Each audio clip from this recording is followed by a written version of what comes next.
कि अब सम्मन और नेकी दोनों जहां भी जाते थे और बहनों को चूड़ियां पहनाते थे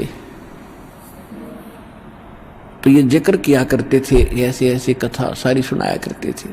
तो वो जितनी बहनें थी वो मजाक करती थी बाद में कि ऐसे इनके गुरु होते तो इनको ऐसा ऐसा दारिद्र है इनके ऊपर, इतने निर्धन है, समय पर कई बार आटा भी नहीं होता, मांग कर ले जाते हैं, तो ये इनको क्यों ना धनी बना देता।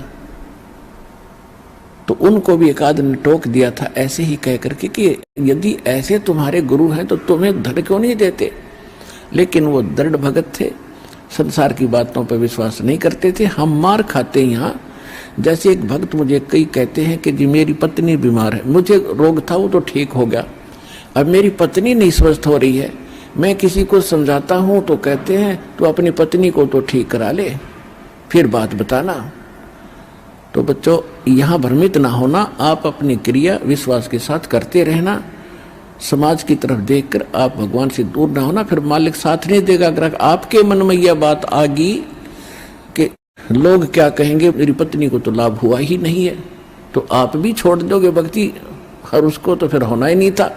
तो उसकी कोई चाकरी में कमी है, उसकी कोई सेवा में कोई मर्यादा में त्रुटि है।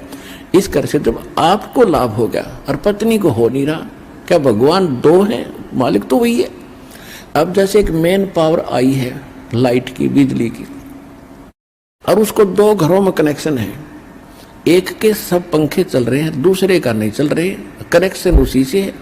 लाइट तो सेम है, बिजली तो सेम पावर की है, उसके क्यों नहीं चल रहे, कोई डिफेक्ट है उसकी लाइट में, आगे कोई कनेक्शन में डिफेक्ट है, उसको चेक करो और फिर देखो होंगे क्यों नहीं। तो इस प्रकार वो दृढ़ थे कि इनको कहने दे, हमने तो भगवान की वाणी पर विश्वास है, कबीरा सब जग निर्धना और धनवंता ना कोई, और धनवंता सो जानिए जिस पर राम नाम धन होए। फिर दूसरी भगवान बताते थे कि राम रटत दारिद्र भलो, राम रटत निर्धन भलो, टूटी घर की छान, वो सुंदर महल किस काम के जहां भक्ति नहीं भगवान।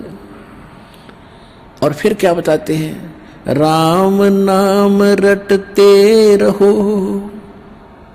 राम नाम रटते रहो, जब तक घट में प्राण, और कभू तो दीन दयाल के बनक पड़ेगी कान। ये फार्मूले बताए परमात्मा ने दल डांटने के लिए इस भक्ति मार्ग पर, सच्ची भक्ति पर। इनको अपना कर, इनको अप्लाई करके तब आगे बढ़ना आप सफल होगे। तो उनको ये था कि कदे तो दीन दयाल के भनक पड़ेगी कान, क्या उससे छुपा है जब हम उसके हो चुके हैं। तो भगवान से क्या छुपा है, क्या उनको पता नहीं हमारी निर्धनता और हमारे दुखों का।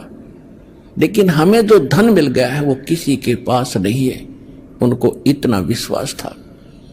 वो उन बहनों की बातों पर, परमात्मा के प्रति अविश्वास नहीं आने देते थे। तो इसलिए कहा कि सत न छोड़े सूरमा और सत छोड़े पतजा, और सत के बांधे लक्ष्मी फिर मिले गया। कि सत न छोड़ना, अपनी मर्यादा पर दृढ़ रहना, विश्वास रखना, देखना खेल दाता के आन देश में।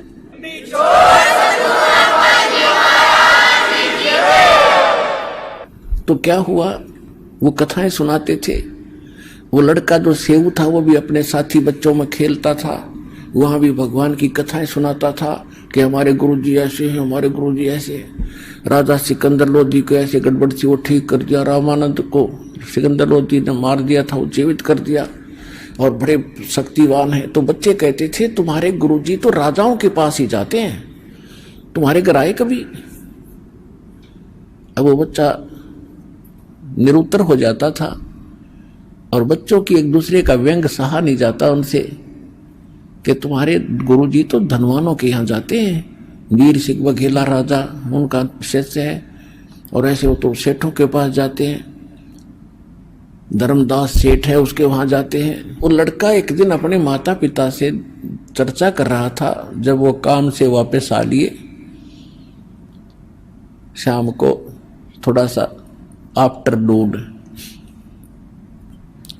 आंगन में बैठे यही चर्चा चल रही थी, भगवान की चर्चा चल रही थी, क्योंकि जिस घर में मालिक की का प्रवेश हो गया वहां दूसरी बात खत्म हो जाती है। भगवान का गुण गान, उनकी चर्चा, उनका मंत्र, सत्संग में सुने हुए विचार घर में जाकर दोहराए जाते हैं। शेष परिवार वाले भी सुनते हैं, हमें बताओ क्या क्या क्या बताया, और उन ही आगे की और भी चर्चाएं परमात्मा की ही